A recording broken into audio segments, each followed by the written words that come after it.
Ever wonder how you can instantly take a shine to someone, or just as quickly want to steer clear of them? It's like the same spark in your brain, just flipped upside down. I'm a mid-level manager at a big chain of retail stores, kind of a go-between who deals with outside vendors. My job doesn't involve bossing anyone around inside the store, so the usual workplace drama tends to slide right past me.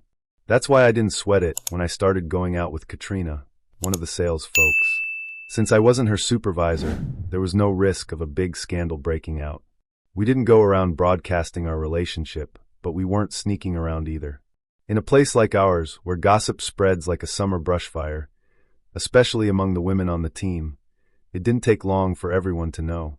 Katrina and I had been together for a solid year, even starting to plan our wedding. If she hadn't shared the news with a couple of her work pals in confidence, we might have kept it quiet longer. But you know how it goes. One friend tells another, and soon the whole women's team is in on it. Things between us were amazing. We never argued, and we were close almost every night. Katrina was a stunner, beautiful face, incredible figure. She'd get to work about an hour before me, and head home an hour earlier, which worked out fine. Life was smooth sailing until this guy Russell showed up. He got hired to handle warehouse stuff, unloading trucks, shifting pallets, stocking shelves. At first glance, he seemed like a regular dude, average looks, athletic, a bit taller and bulkier than me. But the guy was a total flirt, no shame in his game. Word spread that he'd hit on nearly every woman in the store.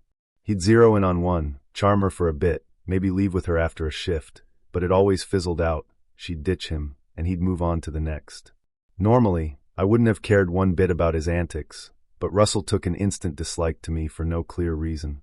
He'd toss out snarky little jabs whenever he got the chance, nothing bad enough to make me want to throw a punch, but sharp enough to sting. His comments were the kind that left me looking like a goof in front of others, with no clever comeback ready. You know how it is. Hours later, you're replaying it in your head thinking, man, I should have said that to shut him up, but the moment's gone.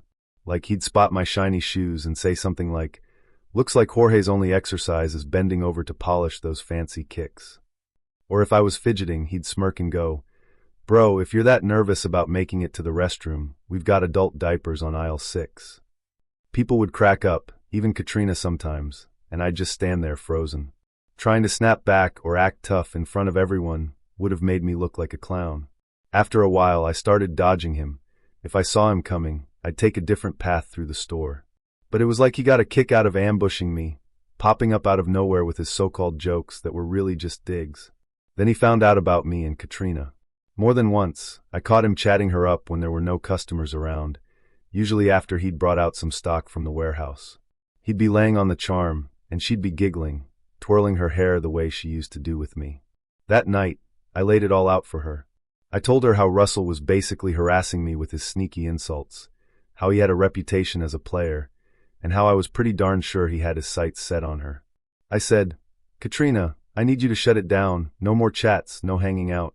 Call me jealous if you want, but this guy's already tried his luck with half the women here, and it's like a game to him. She gave me this gentle look and said, babe, I love you. I'm not letting him get anywhere with me, don't stress. Her words should have eased my mind, but deep down, I wished she'd promised to just avoid him altogether, maybe even tell him to back off so he'd know she wasn't interested. The very next day, I saw them out on the main aisle, nowhere near her department. He was talking, and she was all smiles, laughing like she was having the best time. I've read enough about body language from marketing books to pick up on the signs. Her feet were pointed right at him, shoulders back, chest out, one hand lightly holding her other wrist. It was an open, inviting posture that practically shouted, I'm into you.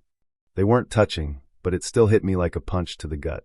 Later that day, I spotted them chatting in 3 different spots, always away from her work area, always with that same flirty vibe.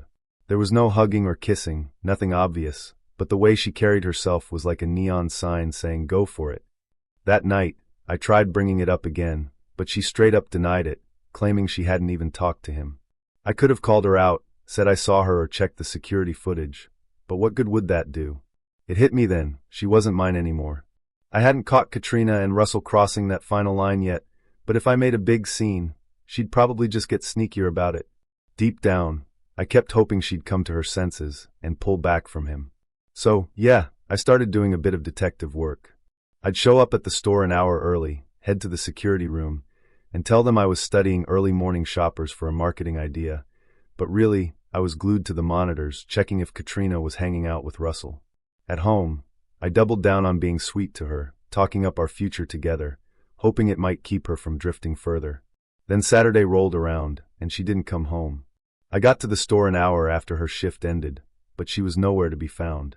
All I got was a vague text about meeting up with some girlfriends and staying out late. Right then, my gut told me exactly where she was, even without hard evidence. Soon enough, the evidence landed in my lap, courtesy of Russell himself. He sent me a link to a video stored in his cloud, and when I opened it, there was Katrina, completely wrapped up in an intimate moment with him. Russell flipped the camera to his own face, flashed a smug smirk, and raised his middle finger, making it crystal clear he'd recorded this to rub it in my face. Then the camera swung back to Katrina.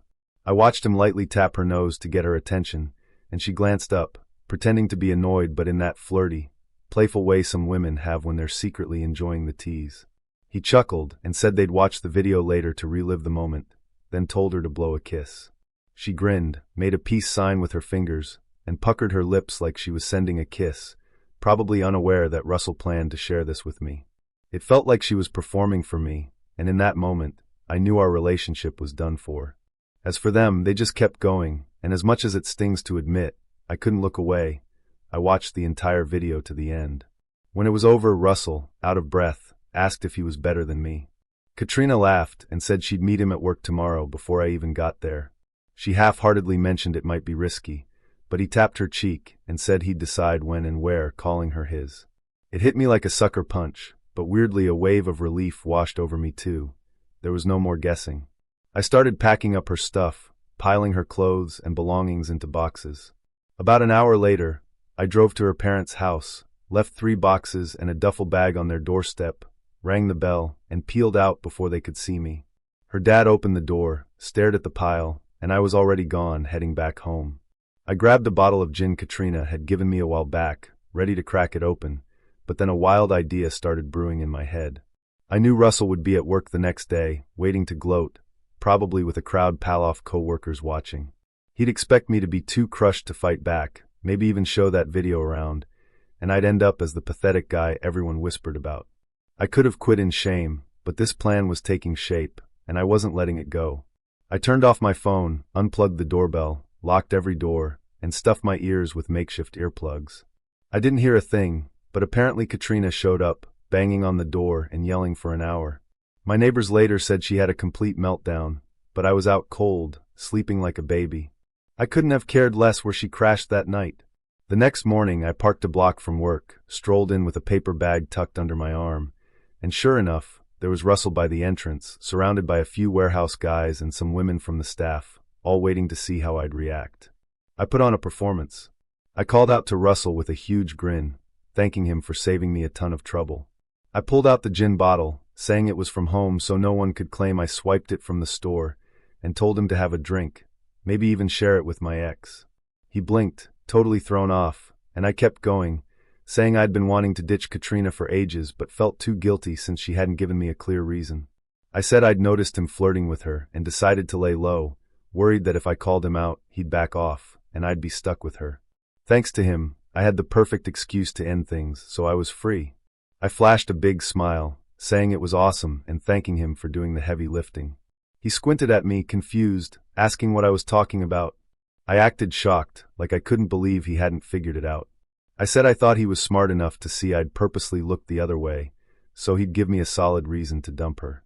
I shrugged and said everybody wins, except maybe Katrina, but no one could call me the bad guy now. Katrina had crossed the line, and I was done with her, end of the road. I glanced at the crowd around us, a mix of sales associates and warehouse workers, some chuckling under their breath, others staring with wide, shocked eyes. Then I noticed one of Russell's co-workers clutching a phone with a flashy case, paused on that hot video of Katrina and Russell. It was the perfect opening. I casually asked if everyone had seen that infamous clip, and if I could take a quick peek. The co-worker went stiff, like a deer in headlights, and before he could react, I grabbed the phone from his hand. My fingers were shaking with a rush of adrenaline, but I played it cool, acting like it was no big deal. I scrolled through Russell's video folder, his personal stash of files, selected a bunch of them, and hit send to all contacts with a quick tap. Then I feigned confusion, saying I must have accidentally pressed something. I tapped play, and in less than a minute, Russell's big moment of gloating turned into a complete disaster. It hit me that I'd just sent every single file in his private folder to all his contacts. Who knows what else was in there, but there was no undoing it now. As the hot video started playing on the phone, people crowded closer, and suddenly, a handful of female employees let out gasps of horror.